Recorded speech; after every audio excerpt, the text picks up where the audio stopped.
ओम ब्रह्म सत्यम सर्वधार। आज दास का प्रसंग है सबसे बड़ा धन। ये अति रोमांचक प्रसंग है।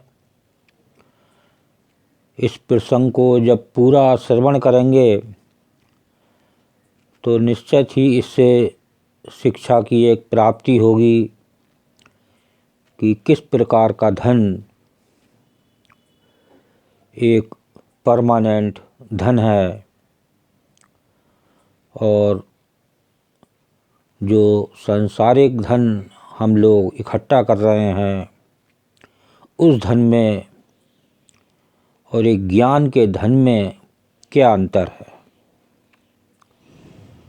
तो आज जानने की कोशिश करें। वैसे तो जब ज्ञान का धन अपने पास होगा और फिर एक प्रभु की सच्ची कमाई हमारे पास होगी, वो कमाई ही साथ जाती है, उसी का नाम इस जग में होता है। तो इसको श्रवण करें। एक बार एक शक्तिशाली राजा घने वन में शिकार खेल रहा था। अचानक आकाश में बादल छा गए और मूसलाधार वर्षा होने लगी। सूर्य अस्त हो गया और धीरे धीरे अंधेरा छाने लगा। जो साथ में राजा के सिपाही थे वो अंधेरे में राजा उनसे बिछड़ गया और वो अपने महल का रास्ता भूल गया। और वो सिपाही जो थे वो उससे अलग हो गए। अब जो राजा था वो भूख प्यास और थकावट से व्याकुल राजा जंगल के किनारे एक टीले पर बैठ गया। थोड़ी देर बाद उसने वहाँ 3 बालकों को देखा। तीनों बालक अच्छे मित्र थे। वे गांव की ओर जा रहे थे। सुनो बच्चों, जरा यहाँ आओ, राजा ने उन्हें बुलाया। बालक जब वहाँ पहुँचे तो राजा ने उनसे पूछा, क्या कहीं से थोड़ा भोजन और जल मिलेगा? मैं बहुत प्यासा हूँ और भूख भी बहुत लगी है। बालकों ने उत्तर दिया, अवश्य, हम घर जाकर अभी कुछ ले आते हैं। वे गांव की ओर भागे और तुरंत जल और भोजन ले आए। राजा बच्चों के उत्साह और प्रेम को देखकर बहुत प्रसन्न हुआ। राजा बोला, प्यारे बच्चों, तुम लोग जीवन में क्या करना चाहते हो? मैं तुम सबकी सहायता करना चाहता हूँ। कुछ देर सोचने के बाद एक बालक बोला, मुझे धन चाहिए। मैंने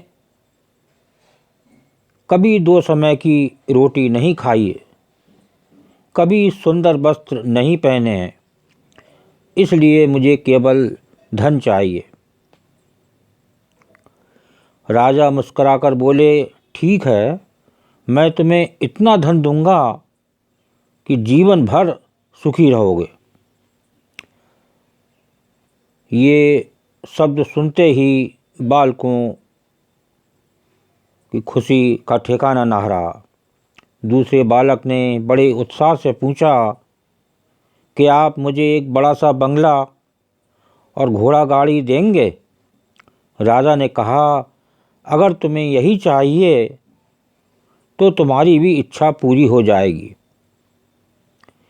तीसरे बालक ने कहा, मुझे ना धन चाहिए ना ही बंगला गाड़ी।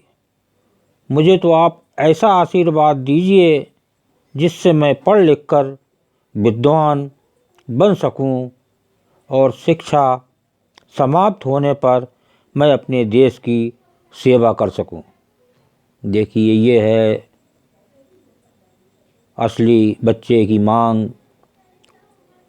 उसने शिक्षा की प्राप्ति की मांग की जिससे ज्ञान, अपार ज्ञान मिले। तीसरे बालक की इच्छा सुनकर राजा बहुत प्रभावित हुआ। उसने उसके लिए उत्तम शिक्षा का प्रबंध किया। वो परिश्रमी बालक था, इसलिए दिन रात एक करके उसने पढ़ाई की। देखिए, आगे श्रवण करें। अब बहुत बड़ा विद्वान बन गया और समय आने पर राजा ने मंत्री पद पर नियुक्त कर लिया। एक दिन अचानक राजा को बरसों पहले घटी उस घटना की याद आई।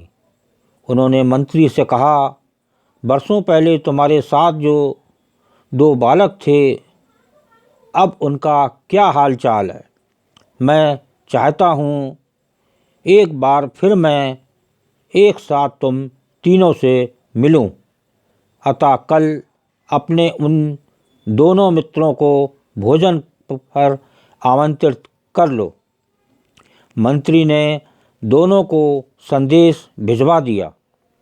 अगले दिन सभी एक साथ राजा के सामने उपस्थित हो गए। आज तुम तीनों को एक साथ देखकर मैं बहुत प्रसन्न हूँ। इसके बारे में तो मैं जानता हूँ, पर तुम दोनों अपने बारे में बताओ। राजा ने मंत्री के कंधे पर हाथ रखते हुए कहा। जिस बालक ने धन मांगा था वो दुखी होते हुए बोला, राजा साहब, मैंने उस दिन आपसे धन मांगकर बड़ी गलती की। इतना सारा धन मांगकर मैं आलसी बन गया और बहुत सारा धन बेकार की चीज़ों में खर्च कर दिया। मेरा बहुत सा धन चोरी भी हो गया और कुछ 1 वर्षों में मैं वापस उसी स्थिति में पहुंच गया जिसमें आपने मुझे देखा था। बंगला गाड़ी मांगने वाले बालक भी अपना रोना रोने लगा। महाराज, मैं बड़े ठाठ से अपने बंगले में रह रहा था, पर बरसों पहले आई बाढ़ में मेरा सब कुछ बर्बाद हो गया। मैं भी अपनी पहली स्थिति में पहुंच गया। उनकी बातें सुनने के बाद राजा बोले, इस बात को अच्छी तरह गांठ बांध लो। धन संपदा सदा हमारे पास नहीं रह सकते, पर ज्ञान जीवन भर मनुष्य के काम आता है और उसे कोई चुरा भी नहीं सकता। शिक्षा ही मानव को विद्वान और बड़ा आदमी बनाती है, इसलिए सबसे बड़ा धन विद्या ही है।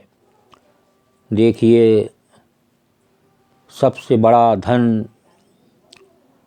जो विद्या, एक शिक्षा की मांग की राजा से, तो देखिए उसका जीवन सफल हुआ।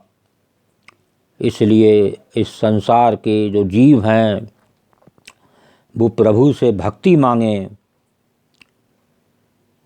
और जब भक्ति मांगेंगे तो जीवन भी सफल होगा और सुख शांति उनके कदम चूमेगी और हर पल प्रभु खुश रहेंगे और वो जीव ऐसी कमाई करेगा जो उसके साथ जाएगी।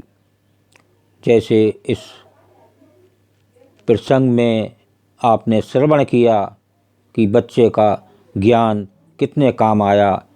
इसी प्रकार जब ज्ञान होता है तो आध्यात्मिक जो विद्या है वो भी, उसका ज्ञान भी अच्छी तरह होता है और वो ईश्वर मार्ग में जो है वो जल्दी से चल पड़ता है। ओम ब्रह्म सत्यम सर्वाधार दास का अगर ये चैनल अच्छा लगा हो तो इसे सब्सक्राइब करें, बेल प्रेस करें, लाइक करें, शेयर करें ताकि आगे आने वाला वीडियो सर्वप्रथम यूट्यूब में मिले। ब्रह्म सत्यम सर्वाधार।